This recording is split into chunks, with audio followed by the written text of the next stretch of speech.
Assalamualaikum warahmatullahi wabarakatuh. Apa kabar anak-anak ini semuanya? Masih tetap semangat ya untuk mengikuti pelajaran hari ini? Nah, pelajaran hari ini kita membahas mengenai teks diskusi.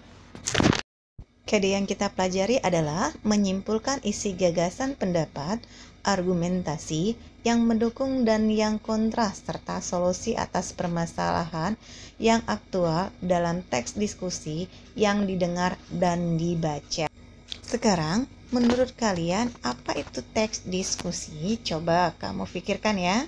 Di sini, teks diskusi adalah sebuah wacana berupa tulisan yang membeberkan dua pendapat berbeda, satu di sisi pendukung dan satu di sisi kontra. Perbedaan pendapat yang diusung akan mengakibatkan kedua pihak saling bertukar pikiran mengenai suatu topik yang menjadi bahan pembicaraan dengan cara berdiskusi. Setelah kita memahami pengertiannya, tentu diskusi memiliki tujuan. Tujuannya yaitu untuk mendapatkan kesepakatan atau kesepahaman gagasan atau pendapat dari beberapa pendapat pro dan kontra. Kita masuk kepada bentuk struktur teks diskusi. Yang pertama adalah isu. Yang dikatakan isu adalah masalah yang akan kita diskusikan secara bersama-sama. Selanjutnya masuk kita ke dalam bentuk argumen mendukung. Berisi argumen atau alasan pendukung suatu hal yang menjadi pokok permasalahan sebuah diskusi. Selanjutnya kita masuk ke dalam bentuk argumen menentang. Argumen menentang di sini adalah berisi argumen atau alasan yang menentang argumen yang mendukung suatu permasalahan. Selanjutnya kita masuk dengan kesimpulan.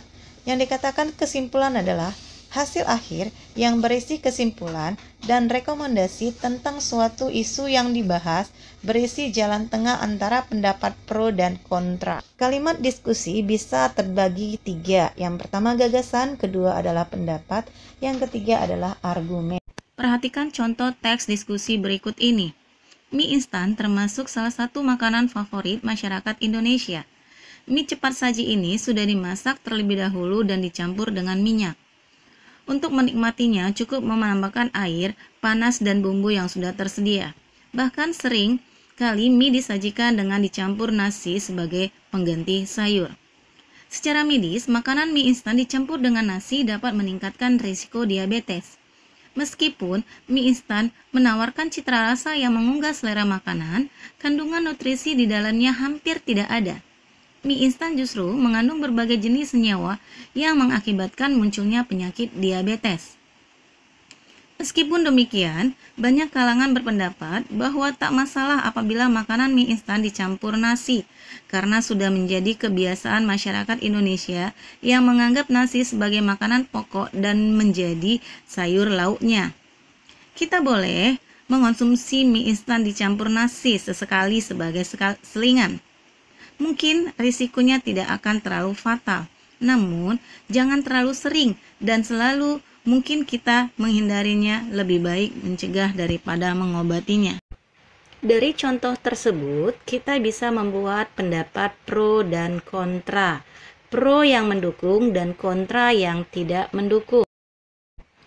Pernyataannya bisa kita lihat, makan mie instan dicampur nasi. Dari pernyataan tersebut, ada yang pro dan yang kontra. Yang pro-nya adalah mie instan oleh masyarakat Indonesia dianggap sebagai pengganti lauk pauk atau sayur yang bisa dicampur dengan nasi. Selain menghilangkan rasa lapar, mie instan juga dapat menghemat waktu. Mie instan dicampur nasi bisa dijadikan menu sehingga tidak memberikan dampak negatif bagi kesehatan. Selanjutnya, pernyataan yang kontra atau tidak mendukung. Makan mie instan yang dicampur dengan nasi dapat berisiko terhadap kesehatan tubuh, terutama menyebabkan diabetes. Hal ini bisa terjadi karena di dalam mie instan tidak ada kandung nutrisinya. Mie instan justru mengandung lemak yang bisa mengakibatkan munculnya penyakit diabetes.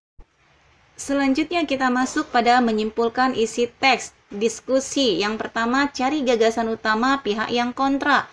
Yang kedua, cari gagasan utama pihak yang pro. Yang ketiga, buatlah simpulan dari gagasan utama pro dan kontra tersebut. Sebelum kita menyimpulkan, kita harus tahu dulu gagasan kontra dan pro. Kontranya adalah makanan mie instan yang dicampur dengan nasi dapat meningkatkan risiko diabetes. Sementara gagasan pro-nya, tak masalah apabila makan mie instan dicampur nasi karena sudah menjadi kebiasaan masyarakat Indonesia yang menganggap nasi sebagai makanan pokok. Pernyataan kedua dapat kita simpulkan, jika memang benar makan mie instan dicampur dengan nasi memiliki risiko terhadap penyakit diabetes. Kita memang perlu berhati-hati, namun jika sesekali boleh karena resikonya tidak terlalu fatal. Kita harus menghindarinya, lebih baik mencegah daripada mengobatinya. Itu adalah salah satu contoh bagaimana cara menyimpulkan pendapat pro dan kontra. Hari ini kita akan masuk pada evaluasi pembelajaran sebelumnya ya. Perhatikan ya. Soal evaluasi pertama, jelaskan kembali pengertian teks diskusi. Kedua, ada beberapa argumen di dalam teks diskusi, sebutkan. Ketiga, bagaimana cara menyimpulkan teks diskusi.